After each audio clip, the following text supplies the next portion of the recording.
திராவிட இயக்கத்தின் வரலாறு, திராவிட இயக்கத்தின் கோட்பாடு, திராவிட இயக்கத்தின் தாக்கம் என 3 தளங்களில் பயிற்றுவிக்கப்படும் திராவிட பள்ளியின் மாணவர் சேர்க்கை ஆகஸ்ட் 15 முதல் நடைபெற்றுக் கொண்டிருக்கிறது. தொடக்க நிலை, முதுநிலை என 2 நிலைகளில் வகுப்புகள் நடைபெறும். திராவிட பள்ளிக்கான பாடங்களை பல்கலைக்கழக பேராசிரியர்கள், கல்வியாளர்கள், திராவிட இயக்க ஆய்வாளர்கள் உருவாக்கி இருக்கின்றனர். ஒருங்கிணைப்பாளர் பொள்ளாச்சி மா. உமாபதி, இயக்குனர் சுப வீரபாண்டியன். மேலும் விவரங்களுக்கு திரையில் தெரியும் தொலைபேசி எண்களுக்கு தொடர்பு கொள்ளுங்கள். அதானியினுடைய ஊழல்களை அம்பலப்படுத்தினால் கூட அது இந்தியாவுக்கு எதிரான பேச்சு. அண்ணாவின் பெயரை கெடுப்பதற்காகவே கட்சி நடத்தக்கூடிய ஒரு கட்சியினுடைய முதலமைச்சர் எடப்பாடி பழனிசாமி. நீங்கள் எடுக்கிற கல்வி புத்தக கல்வி என்பதை தாண்டி புத்தறிவு கல்வியாக இருக்க வேண்டும். குழந்தைகள் இயல்பிலேயே பகுத்தறிவாளர். 1 வயதில் விதவை குழந்தைகள்னு பட்டியல் போட்டுட்டு அந்த சமூகத்துக்குள்ள போய் அறிவியல் மனப்பான்மை குறித்து பேசும். எங்கள் குழந்தையை கூப்பிட்டு முட்டைன்னா என்னன்னு கேட்டா அது புரோட்டீன் தான் சொல்லும். அது நான் வெஜிடேரியன், கவுச்சி, அசைவம், தீண்டத்தகாததுங்கிற அந்த புத்தி எங்கள் குழந்தைகளுக்கு இருக்காது. இன்னைக்கு ஜோதிடத்தை என்னன்னு சொல்றான்? அது சயின்ஸுங்க, உங்களுக்கு புரியலங்க. அறிவாசான் தந்தை பெரியார் அவர்களுடைய 146ஆம் ஆண்டு பிறந்தநாள் விழா கருத்தரங்கத்தில் இந்த நிகழ்ச்சிக்கு தலைமையேற்றிருக்கக்கூடிய, பொதுவாக திராவிட இயக்கத்தில் எழுதி தேய்ந்த விரலுக்கு சொந்தக்காரர் என்று சொல்லுவோம். எழுதி எழுதி விரலெல்லாம் தேஞ்சு போனவர்னு சொல்லுவோம். எலும்பெல்லாம் தேய தேய எழுதி குவித்த ஐயா கவிஞர் அவர்களே, பேராசிரியர் சுபவி ஐயா அவர்களே, அம்மா அருள்மொழி அவர்களே, இந்த நிகழ்வில் என்னோடு உரையாற்ற வந்திருக்கக்கூடிய தோழர் மதிவதனி அவர்களே, ஒரு ஆற்றலுக்கான உரையை ஆற்றி வந்திருக்கக்கூடிய தோழர் இந்திரகுமார் அவர்களே, அனைவருக்கும் வணக்கம். இன்னைக்கு கொடுத்திருக்கிற தலைப்பு இந்திய அரசியல் சாசனம் தந்தை பெரியார் பார்வையில் பிரிவு 51 AH என்பது தலைப்பு. அதற்கு முன்னால 2 செய்தி. இந்த கருத்தரங்கில் பேசுவது மிகப்பெரிய பெருமையான விஷயம். ஒரே ஒரு காரணம்தான். இங்கே கவிஞர் அவர்கள் சொன்னபோது பல்வேறு திருத்தங்களை பெரியார் எப்படியெல்லாம் மேற்கொண்டார் அரசு கோப்புகளிலே என்று சொன்னார். ஆசிரியர் அவர்கள் ஒரு பில்லையே டிராஃப்ட் பண்ணி அந்த அம்மையாருக்கு கொடுத்தார். அதே போல சட்டமன்றங்களுக்கும் நாடாளுமன்றங்களுக்கும் ஒரு நாளும் போகாமல் சட்டமன்றமும் நாடாளுமன்றமும் எதை பேச வேண்டும், எதை திருத்த வேண்டும் என்பதை தீர்மானிக்கிற ஒரு அரங்கத்தில் நின்று நான் பேசிக் கொண்டிருக்கிறேன். எனக்கு முன்னால் பேசிய தோழர் இந்திரகுமார் அவர்கள் இந்தியாவுக்கு எதிராக எல்லாவற்றையும் பேசுவதாக திரிக்கிறார்கள் என்பதை குறிப்பிட்டார். மோடிக்கு எதிராக பேசினா இந்தியாவுக்கு எதிராக பேசுறது, RSSக்கு எதிராக பேசினா இந்தியாவுக்கு எதிராக பேசினது, பாஜகவுக்கு எதிராக பேசினா இந்தியாவுக்கு எதிராக பேசினது, இதெல்லாம் போன 10 ஆண்டுகள்ல. இப்ப அவங்க இன்னும் உடையெல்லாம் அவுத்து போட்டுட்டு நேரடியாவே வந்துட்டாங்க. அதானியினுடைய ஊழல்களை அம்பலப்படுத்தினால் கூட அது இந்தியாவுக்கு எதிரான பேச்சு என்கிற இடத்திற்கு வந்துவிட்ட காரணத்தினால் நாம் இன்னும் 10 ஆண்டு பழைய கதையை பேசிக் கொண்டிருப்பதிலே அர்த்தம் இல்லை. அதே போல 51A கட்டாயமான விஷயமாக மாற்ற வேண்டும் என்று சொன்னார். முழுமையாக உடன்படுகிறேன். ஆனால் அதில் 51AH என்பது மட்டும்தான் நாம 100க்கு 100 உடன்படக்கூடிய இடம். மற்றவற்றில் நமக்கு மாற்று பார்வைகள் இருக்கிறது என்பதையும் இந்த நேரத்திலே பதிவு செய்ய விரும்புகிறேன். செப்டம்பர் மாதம் 17ஆம் தேதி 2020, ஒரு 4 ஆண்டுகளுக்கு முன்பு கடலூர்ல ஒரு 3 காவல்துறை அலுவலர்கள் தந்தை பெரியார் சிலைக்கு மாலை போடுறாங்க. அதற்கு அடுத்த 10 நாட்கள்ல அந்த 3 பேரும் சஸ்பெண்ட் செய்யப்படுகிறார்கள். செய்தது அண்ணாவின் பெயரை கெடுப்பதற்காகவே கட்சி நடத்தக்கூடிய ஒரு கட்சியினுடைய முதலமைச்சர் எடப்பாடி பழனிசாமி. அதற்கு அடுத்த ஆண்டு மாண்புமிகு தமிழ்நாடு முதலமைச்சர் அவர்கள், எங்கள் இயக்கத்தினுடைய தலைவர், எந்த செயலுக்காக நீங்கள் 3 காவலர்களை சஸ்பெண்ட் செய்தீர்களோ அதை ஒவ்வொரு அரசு அலுவலகங்கள்லையும் நீ நாமம் போட்டிருக்கலாம், பட்டை போட்டிருக்கலாம், பக்கா RSS வாதியா இருக்கலாம், பிறந்ததுல இருந்தே நான் RSS வாதின்னு சொல்லலாம், யாராக இருந்தாலும் தந்தை பெரியார் பிறந்த நாளில் சமூக நீதி உறுதிமொழியை ஏற்றே ஆக வேண்டும் என்கிற நிலையை ஏற்படுத்தியிருக்கிறாரே, அதற்காக அவருக்கு இந்த நேரத்தில் நான் நன்றியை தெரிவித்துக். ஏன்னா கடலூர்ல அந்த சிலை என்ன சிலைன்னா, ஐயா குறித்து பேசப்பட்ட செருப்பொன்று போட்டால் சிலை ஒன்று முளைக்கும் என்று சொல்லப்பட்ட அதே கடலூர் மாவட்டத்தில் தான் இது நடந்தது. முதலமைச்சர் தான் சொன்னார், சஸ்பெண்ட் ஒன்று நடந்தால் சமூக நீதி நாள் ஒன்று கிடைக்கும் என்று மாற்றி எழுதினார் வரலாற்று. அப்போ நீங்க இந்த இடத்துக்கு நேரடியா 51 ஏஹெச்சுக்கு வந்துட்டோம் அப்படின்னா 51 ஏஹெச்ல தோழர் இந்திரகுமார் பேசிய பிறகு அதுல நாம சப்ஜெக்டுக்குள்ள போறது அப்படிங்கிறது மிகுந்த சிரமம். ஏன்னா சரண் சிங் கமிட்டி மட்டும்தான் எனக்கு தெரியும் 90களில் போடப்பட்ட கமிட்டி வரைக்கும் அவர் அக்கு வேற ஆணி வேற பிரிச்சு மேய்ச்சிட்டு போயிட்டார். ஆனா இந்த 51 ஏஹெச் அப்படிங்கிறது 51A அடிப்படை கடமைகள் அப்படின்னு அவங்க சொல்றதுல முதல்ல இயற்றப்பட்ட காலத்துல இந்த 42வது சட்ட திருத்தத்துல 10 கடமைகளை வரையறுத்தாங்க.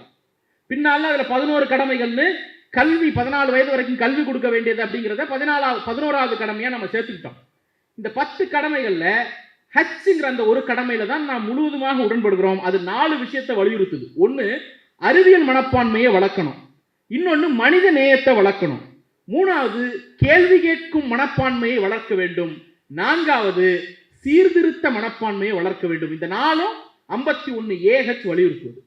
நான் என்ன கேட்கிறேன், 51 ஏஹெச் என்கிற அந்த சட்ட திருத்தம் அந்த பிரிவு இல்லாமல் போயிருந்தால் இங்கே அமர்ந்திருக்கக்கூடிய கருப்பு சட்டைகளோ பெரியாருடைய தொண்டர்களோ அறிவியல் மனப்பான்மை பரப்புரையோ பகுத்தறிவு பரப்புரையோ செய்யாமல் இருந்திருப்பார்களா? 51 ஏஹெச் சொல்லிடுச்சுங்கிற காரணத்திற்காக நாம் ஊருக்கு ஊரு போய் அறிவியல் மனப்பான்மையை செய்து கொண்டிருக்கிறோமா? பகுத்தறிவு பரப்புரை செய்து கொண்டிருக்கிறோமா? இல்ல. 51 ஏஹெச் இவர்கள் சேர்த்தது 76ல. தந்தை பெரியார் 1927ஆம் ஆண்டு ஆசிரியர் மாநாட்டை கூட்டி சொல்கிறார், நீங்கள் எடுக்கிற கல்வி புத்தக கல்வி என்பதை தாண்டி புத்தறிவு கல்வியாக இருக்க வேண்டும், அது பகுத்தறிவு கல்வியாக இருக்க வேண்டும் என்று பேசினார். 51 ஏஹெச்சை நாடாளுமன்றம் விவாதிப்பதற்கு 50 ஆண்டுகளுக்கு முன்னால் இங்கே வீதிக்கு வீதி விவாதித்த இயக்கம் திராவிட இயக்கம், திராவிடர் கழகம், தந்தை பெரியாரின் தொண்டர்கள். அப்போ 51 ஏஹெச் அப்படிங்கிறது நமக்கு ஒரு கூடுதல் ஆயுதம். இன்னைக்கு நாமால் நுழைய முடியாத சில பார்ப்பனிய கோட்டைகள் இருக்குல்ல, முழுக்க முழுக்க ஆர்எஸ்எஸ் வாதிகளால் பார்ப்பனர்களால் அமர்ந்திருக்கக்கூடிய சில கோட்டைகள் இன்னமும் இருக்கு. அந்த இடங்களுக்கெல்லாம் அடிப்படை கடமைன்னு சொல்லி இருக்கிறதா நாங்க செய்கிறோம் அப்படின்னு சொல்லுவதற்கு அது ஒரு கூடுதல் ஆயுதம். சிறு துரும்பும் பல்குத்த உதவுங்கிற மாதிரி அது நமக்கு கிடைத்த ஒரு சிறு துரும்பு தானே தவிர அது சொல்லாமல் இருந்திருந்தாலும் அந்த பரப்புரையை நாம் தொடர்ந்து செய்து கொண்டுதான் இருந்திருப்போம். எப்படி கடவுள் இல்லை இல்லை இல்லவே இல்லை என்று உறுதியாக சொல்கிறோமோ 51 ஏஹெச் காரணமாக கருப்பு சட்டைக்காரன் பகுத்தறிவு பிரச்சாரம் செய்யவில்லை என்பதையும் நாம் உறுதியோடு சொல்ல வேண்டிய தேவை இருக்கிறது. அப்ப என்ன அவசியம்? நாம் பகுத்தறிவு பிரச்சாரமும் அறிவியல் மனப்பான்மையும் வளர்ப்பதற்கு எங்கள்கிட்ட இவ்வளவு அறிவு இருக்கு, இவ்வளவு பேர் மேல வந்திருக்கிறோம், இதை கண்டுபிடிச்சிருக்கிறோம், இதை வித்திருக்கிறோம், இந்த கருவிகள் வந்திருக்கிறது, இது எல்லாமே 2ஆம் பட்சம் தான். இதை எதையும் புறந்தள்ளல, இது எதுவும் வேணான்னு சொல்லல. ஆனால் இது அத்தனையும் 2ஆம் பட்சம் தான். பெரியாருக்கும் பெரியார் இயக்கத்திற்கும் அறிவு மனப்பான்மை வளர்ப்பதும் அறிவியல் மனப்பான்மையை வளர்ப்பதற்கும் ஒரே ஒரு நோக்கம் தான் இருந்தது. அது இந்த இனத்தை தன்மானம் பெற வைக்க வேண்டும் என்கிற ஒரே நோக்கம் தான். நீங்க உலகம் பூரா பகுத்தறிவு பேசியவர்கள் என்னென்னமோ பேசினார்கள், என்னென்ன காரணத்திற்காகவோ பேசினார்கள். திராவிடர் கழகம் மட்டும்தான் பகுத்தறிவை சுயமரியாதை மீட்டெடுக்கிற ஆயுதமாக பயன்படுத்தியது. மானமும் அறிவும் மனிதருக்கு அழகு என்கிறார். மானம் அறிவு என்பதோடு நிறுத்தி இருக்கலாம். அறிவும் அழகு என்று சொல்லுகிற இடத்துல என்ன, அந்த மானத்தை மீட்டெடுப்பதற்கான ஆயுதம் தான் அந்த அறிவு என்று பெரியார் சொல்லிவிட்டு போனார். மானம் தடுப்பாரை அறிவை கெடுப்பாரை என்று பெரியார் குறித்து பேசுகிற போது மானத்தோடு அறிவை சேர்த்துதான் பேசுகிறோம். பெரியாரே ஒரு இடத்தில் சொல்றார், உன் முன்னோரை விட உன் வெங்காயம் விளக்கமாத்த விட உன் அறிவு பெரிது, அதை சிந்தி என்கிறார். அப்போ பெரியாருடைய இந்த பகுத்தறிவு பரப்புரையாக இருக்கட்டும், அறிவியல் மனப்பான்மை பரப்புரையாக இருக்கட்டும், இது நம்மை மேம்படுத்திக் கொள்வதற்கும் நம்மீதான அவமானத்தை துடைத்தெறிவதற்கும் நாமெல்லாம் சுயமரியாதை பெற வேண்டும் என்கிற ஒரே நோக்கத்தில் அவர் செய்த பரப்புரை தான் அறிவியல் பரப்புரையும் பகுத்தறிவு பரப்புரையும். அதற்கான ஆயுதம் தான் பகுத்தறிவு. அப்போ அவர்கள் சொன்னாலும் சொல்லனாலும் இந்த இயக்கம் இதை செய்து கொண்டுதான் இருக்கும் என்பதிலே நமக்கு தெளிவு தேவைப்படுகிறது. 2 அடிப்படை பிரச்சனையை நாம பார்க்க வேண்டியிருக்கு இந்த அறிவியல் பரப்புரை விவகாரங்கள்ல. ஒண்ணு, மரபு வழியாகவே நாம் அறிவியலுக்கு எதிரானவர்களாக இருந்திருக்கிறோம். போலி மூட நம்பிக்கைகளுக்கு ஆதரவானவர்களாக இந்த சமூகம் இருந்திருக்கிறது. நீங்க ஒரு ஸ்கூல்ல போய் ஒரு குழந்தைய ஒரு டீச்சர் அப்ரிஷியேட் பண்ணணும்னா எப்படி அப்ரிஷியேட் பண்றாங்க? he or she is intelligent kid அப்படிங்கிறது 2வதா தான் வரும். he or she is obedient kid. இந்த குழந்தை கீழ்ப்படிந்து நடக்கக்கூடிய குழந்தை என்பதுதான் அந்த குழந்தையின் அறிவுக்கான சான்றாக பல ஆசிரியர்கள் இங்கே சொல்லிக் கொண்டிருக்கிறார்கள் இல்லையா? அந்த குழந்தை புத்தி சுவாதீனத்தோடு இருக்கிறது, அது ஸ்மார்ட்டா ஒர்க் பண்ணுது, அது இன்டெலிஜென்ட்டா இருக்குங்கிறதுல 2வது தகுதி தான். ஒரு குழந்தையை நாம் பாராட்டுவதற்கான அடிப்படை தகுதியாக நாம் வைத்திருப்பது ஒபீடியன்ஸ், கீழ்ப்படிதல். என்ன எதனுடைய தொடர்ச்சி? இது குலக்கல்வியினுடைய தொடர்ச்சி. குருகுலத்தினுடைய தொடர்ச்சி. குருகுலத்துல தானே வந்து அவருடைய துணியை துவைச்சு போடுறதுல இருந்து அவருடைய உணவு பரிமாறுறதுல இருந்து எல்லாவற்றையும் செய்து பணிவிடை செய்து கற்பது. அந்த பணிவிடை தான் கல்வி. அப்போ குருகுல மரபினுடைய தொடர்ச்சி தான் the kid is obedient என்று சொல்வதை அறிவாக நாம் பார்ப்போம். நீ அப்படியே வாங்க, குழந்தைகள் இயல்பிலேயே பகுத்தறிவாளர்கள். அது குழந்தைகளைப் போல பகுத்தறிவாளர்கள் உலகத்தில் பார்க்கவே முடியாது.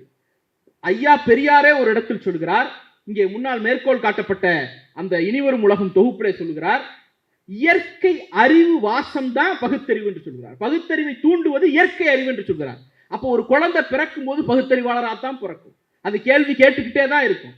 இங்கே தோழர் மதிவதன் இருக்கிறாங்க, அவங்க வீட்டில் 2 குழந்தை இருக்கு. மகிழ்னின்னு ஒரு குழந்தை, ஜாயின்னு ஒரு குழந்தை. இந்த 2 குழந்தையும் கேட்கிற கேள்விக்கு நம்மளால பதிலே சொல்ல முடியாது. ஆயிரக்கணக்கான கேள்விகளை, நூற்றுக்கணக்கான கேள்விகளை அது கேட்டுக்கொண்டே இருக்கும். அப்ப என்ன அர்த்தம்னா, தினசரி கேள்விகளை கேட்டு பழகுவது என்பது ஒரு குழந்தையின் இயல்பு. நாம என்ன பண்றோம்? கேள்வி கேட்காத, நமக்கு பதில் தெரியலங்கிற காரணத்தினால கேள்வி கேட்காத அப்படின்னு சொல்லி சொல்லி ஒரு 10-15 வயதில் கேள்வியை கண்டு அஞ்சக்கூடியவர்களாக குழந்தைகள் மாறி விடுகிறார்கள். இது எதோட தொடர்ச்சி?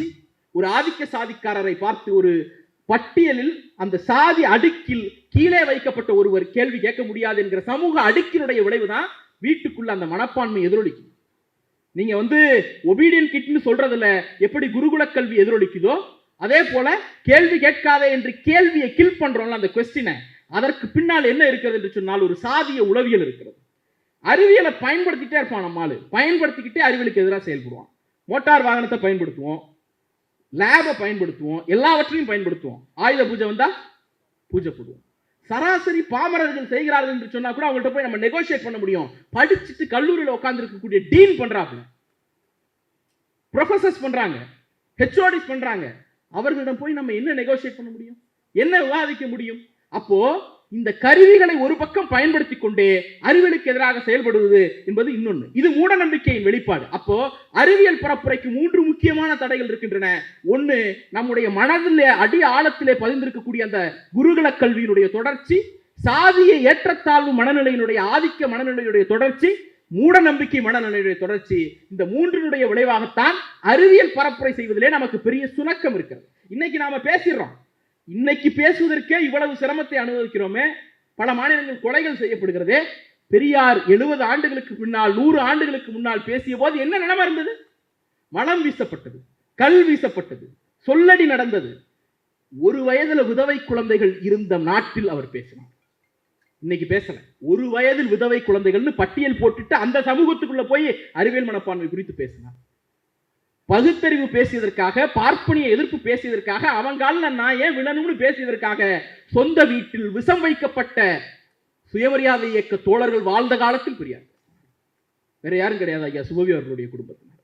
அப்ப நீங்க யோசிச்சு பாருங்க, நாம் பேசக்கூடிய இந்த சொபஸ்டிகேட்டட் சிச்சுவேஷன்ல உட்கார்ந்துட்டு பெரியார் பேசல. கல்லும் கல்ல கிழிக்க கிழிக்க நடந்து போய் அவர் பேசிய பேச்சினுடைய விளைவு தான் இன்னைக்கு நாம சொபஸ்டிகேட்டடா ரூம்குள்ள உட்கார்ந்து 51 ஏகத்தை வந்து விரிவாக்கி பேசிட்டு இருக்கிறோம். இப்ப இந்த சூழலை எல்லாம் மாற்றி பேச வேண்டிய ஒரு சூழல் இருக்கிறது. கடைசியாக ஒரு பகுதியை மட்டும் பேசிட்டு முடிக்கலான் இருக்கேன். தந்தை பெரியார் பிறந்ததனுடைய விளைவு என்ன? 100 வருடம் பகுத்தறிவு பிரச்சாரம் பண்ணியிருக்கீங்க. 51 ஏகச் வரத்துக்கு முன்னாடியே 50 வருஷத்துக்கு முன்னோடின்னு நீங்க சொல்றீங்க. ஆனா என்ன விளைந்தது அப்படின்னு கேட்குறீங்க.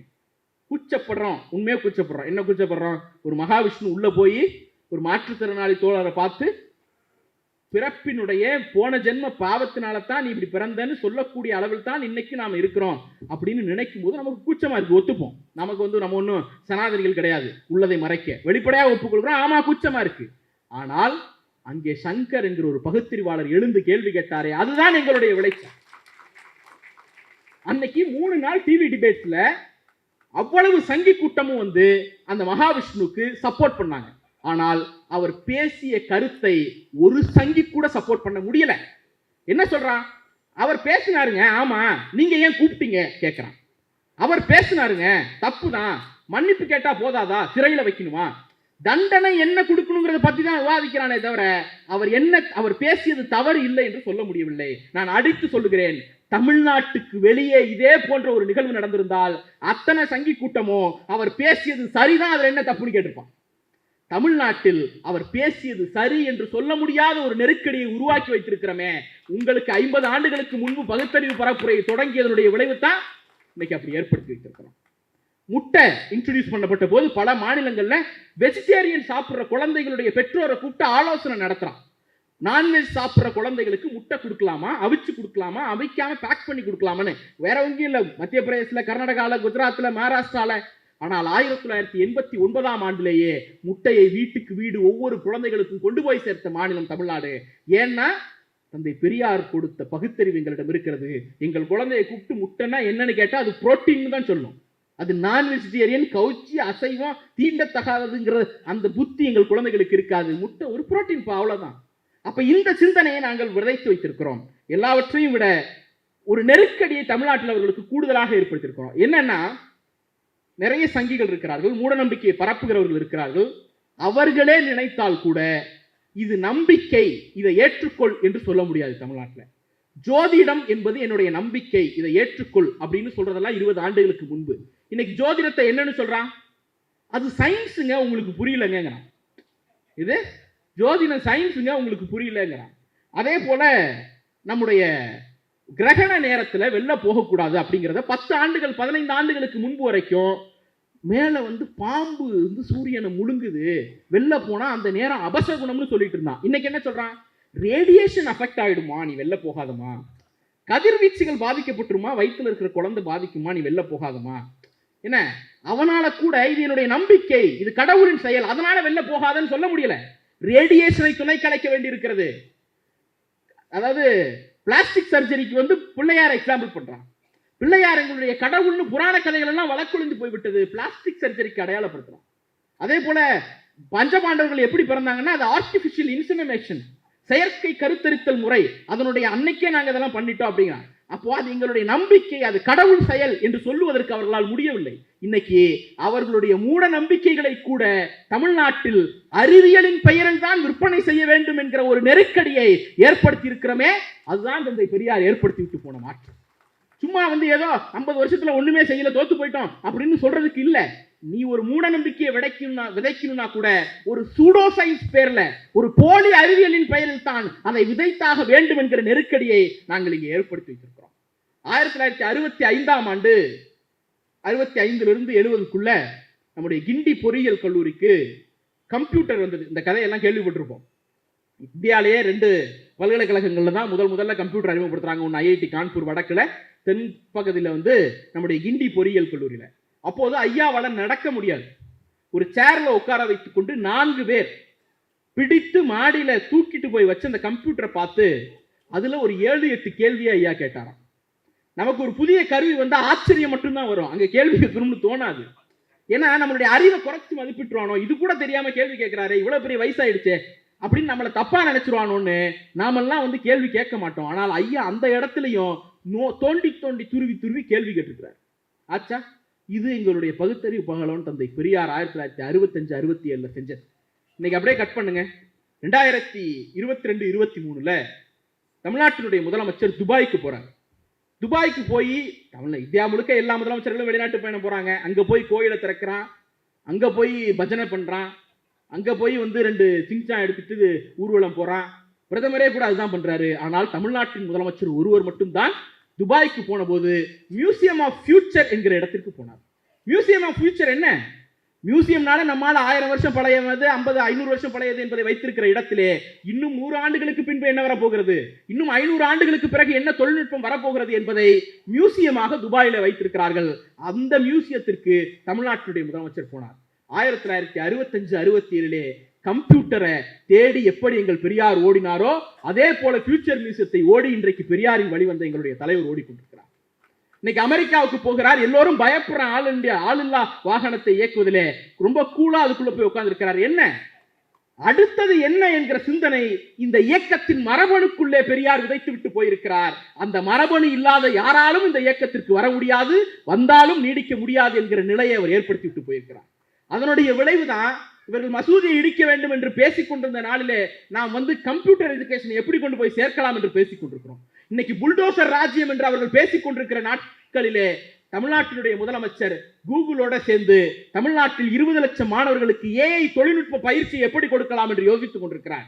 ஆக நாளை என்ன, அடுத்து என்ன என்கிற சிந்தனையோடு நாம் இவ்வளவையும் செய்து முடித்திருக்கிறோம். பெரியார் இன்னமும் வாழ்ந்து கொண்டிருக்கிறார் என்பதற்கு அடையாளங்கள் தான் அந்த ஃபியூச்சர் மியூசியமும் இங்கே இருக்கக்கூடியது. ஃபியூச்சர் மியூசியத்துக்கு இன்னொன்னு சொல்லணும், ஃபியூச்சர் மியூசியத்துக்கு நாம துபாய் போகணும்னு கூட அவசியமே இல்லை. பெரியார் திடலுக்கு வந்தாலே ஒரு ஃபியூச்சர் மியூசியம் இருக்கு. என்னது, இனிவரும் உலகம் என்கிற பெயரில் ஒரு ஃபியூச்சர் மியூசியத்தை 58லயே அச்சடித்து வச்சுட்டு போயிட்டோம். ஆக இவ்வளவு முற்போக்கான ஒரு இயக்கம் இந்த நாட்டிலே வேறு எது இருக்கிறது என்கிற கேள்வி நமக்கு நாமே கேட்டுக்கொள்ள வேண்டியிருக்கிறது. நாம் என்ன செய்ய போகிறோம் அந்த ஒரே கேள்விக்கு மட்டும்தான்.